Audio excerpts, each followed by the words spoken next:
There's not as much respect for just personal space and things like that as what there should be. I only ask everyone to stay calm, that they don't push or shout too much. Now we feel like some guests sometimes are not really respecting the space that we need. Loads of drivers spoke out during this weekend's Grand Prix about fan behaviour in the paddock around them, an over-eagerness to get up close and personal, making them feel uncomfortable. Yes, the Latin fan base we see in Mexico is particularly amazingly passionate, but this isn't an isolated situation by any means. The sport is more open than ever across the entire calendar, but has this openness led to an uncomfortable and potentially dangerous side effect?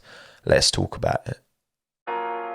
For me, there's three main factors that go into this. Three main factors as to why this is such a big talking point that even Andreas Seidel, not even a driver, is talking about this. However, I do want to preface that there's obviously absolutely nothing wrong with being a passionate, invested Formula One fan. But I'm mad privileged to be sat here talking about F1 as my job, right? I fully appreciate that. But I'm also a fan as well. You know full well, right? If I saw Alex in the paddock, you know my heart rate's jumping. Obviously, I'm keeping it cool on the exterior, but deep down, I'm myself. Drivers wouldn't have their job. F1 wouldn't exist. I wouldn't be able to do what I can do without passionate fans existing across the world. And of that small minority who do potentially overstep the line and make the drivers feel a bit uncomfortable, I very much doubt any of them are doing it maliciously. They're doing it out of support and admiration. You, as a fan, should be able to support the sport however you want to do it, as casually or seriously as you want, as critically or as apologetically as you want. As long as you're not being hateful, do your thing. But there are still boundaries, just like anything in life.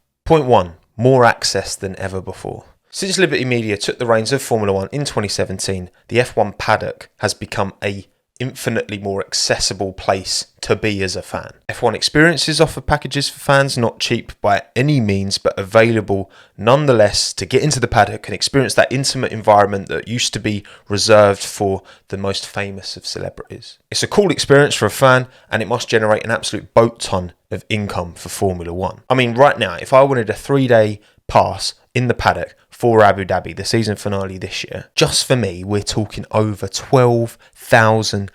12 grand, that's an ungodly amount of money. Or at least it is to most people. Obviously, there's plenty who clearly do have the cash to be able to justify that kind of expenditure. When I say it makes the paddock more accessible, for sure, it makes it more accessible to those who are incredibly financially privileged. But they're still fans. More access for rich fans, more money for F1. On paper, it's a win-win. Point 2, bigger numbers than ever before. Because on top of that access being available, there is more demand for that access than ever, because the sport is more popular than ever. I mean, I'm sure if paddock access was offered like 10 years ago, there would have been some demand, but to the extent of now, no. Again, it's a very small portion of fans who can afford to pay for paddock access, but if the total amount of fans, so that's 1% of fans that could realistically afford of that. If it's 3 times the fan base, that 1% is 3 times bigger. Formula One would be leaving money on the table if they didn't increase the supply to match the demand so that they can just squeeze as many people in as possible. We've seen it, particularly this year. The paddock has been rammed. And on top of that, because the sport is bigger than it ever has been, it makes these 20 Formula One drivers bigger celebrities than they would have been if they'd have come from a generation a couple before. So therefore, the demand to see them up close and personal is even higher. Daniel Ricciardo put it very well, actually. I think the paddock used to lack atmosphere. I remember 8 years ago, 10 years ago, the paddock was actually a pretty dull place. So I do like having atmosphere in the paddock. I think it should be a fun place to be. Carlos Sainz echoed a similar sentiment. I love having fans around me. I love having everyone around and cheering us. The drivers overwhelmingly don't dislike the presence of fans in the paddock. That isn't the problem. Fundamentally, they're happy for fans to be about, and fans are happy to be there. So again, it's a win-win-win. Point 3, parasocial relationships. Because the final point is the nature of the relationship many fans feel with these F1 drivers. In this new age of digital media, with F1 putting so much content out around the drivers, the team's own social accounts putting out loads of more intimate, more kind of real content that feels real anyway around the drivers. And even some of them putting themselves out there as content creators, right? The Twitch quartet. Like Lando has built such a big fan base in part because he comes across as very, very relatable because he puts himself out there. It's not difficult to imagine Lando being your mate. Like when you see someone famous on the telly, cool, that's fine. When you see them representing your sports team and scoring a goal for you, like Very cool, you feel a bit closer to them. But then when you see content behind the scenes of them joking and chatting and being themselves outside of that work environment, that's where people can feel like they're building a more intimate relationship, but a relationship that is ultimately completely 100% one-sided. The driver has no idea who you are, but you feel like you know them personally. And that's a parasocial relationship. Like, at the end of the day, with what I do, right? I appreciate every one of you who watches my stuff. I wouldn't be able to do what I do without you. However, I don't know you and you don't know me. You only know what I choose to put out on this YouTube channel. The reason I think this impacts on the whole drivers getting swarmed thing is that if you feel like you've got an intimate relationship with someone, you're going to probably be more confident in going up to them and approaching them. So you combine that with the increased access and the increased numbers, and that's why I think we have this problem. So why is it dangerous? Because drivers have spoken of feeling uncomfortable, and I don't need to explain why. That's pretty clear. I mean, we've seen images of drivers getting absolutely swarmed. I think anyone would find that intimidating to an extent. I think that's fair to say. But the reason it's dangerous is because it does only take one person with not so honest intentions, and the outcome could be absolutely awful. Look, the drivers are so exposed in the paddock. I really don't think the free-for-all that we've got at the moment is sustainable going forward. I feel like it's only a matter of time before something happens. And it doesn't even need to be maliciously, right? Bunch of people see Lando Norris, run over to him, want to get close, want to get a picture, and in that, he gets knocked over, falls over, injures himself, has to miss the race. Like, that is not out the realms of possibility from happening. The swarms that have happened, I feel like it's a matter of time. I mean, imagine getting that kind of access to global superstars at their place of work, basically, in other sports. Like, you know, when football players turn up to the stadium on a coach, right? They'll get off and there'll be fans, but there's barriers there. The players can choose to interact and go over and sign some autographs, or they can choose to just walk straight through. And that's fine. You give the person of interest the power to make a decision as to whether they want to have that interaction, because ultimately it's a nice thing to do, and I think drivers are great for doing it, but this is their place of work. Lando referenced this himself, actually. I would say there's not as many other sports where fans can get quite as close now to the athletes, but in a lot of other sports they just seem more respectful. Right now, drivers are having people force themselves into their personal space, kind of minimal protection. I don't think that's sustainable. Any unknown could walk up to a driver, right? Just because someone's managed to get a paddock pass doesn't mean they've got good intentions necessarily. And again, accidents can happen. I just think this needs looking at proactively rather than waiting for something to happen and then being reactive. The solution. So what do we do? Because obviously stopping fans entering the paddock, full stop, yeah, that would solve the problem, but also you're taking away the opportunity for so many fans who, the overwhelming majority, are respectful, show their support without getting right up in drivers' grills. So you'd be taking that away from them. Again, the drivers have said that they like the atmosphere of having fans about the paddock, so you'd be taking that away from the drivers, and ultimately, which is the straw that would break the camel's back, right, to stop this from happening, is that you will be taking a lot of revenue away from Formula One, and they're not going to allow that to happen. They're going to find a way to make this work. Lando and Daniel both talked about potentially bringing in guidelines, which I guess when you buy a paddock pass, you would be also, signing that you understand guidelines. What should they be? I guess that's kind of where it's a bit more difficult. I mean, when drivers are walking around the paddock, there's not really a pre-designated path. They could be going there, they could be going there. You couldn't really set up railings because that would just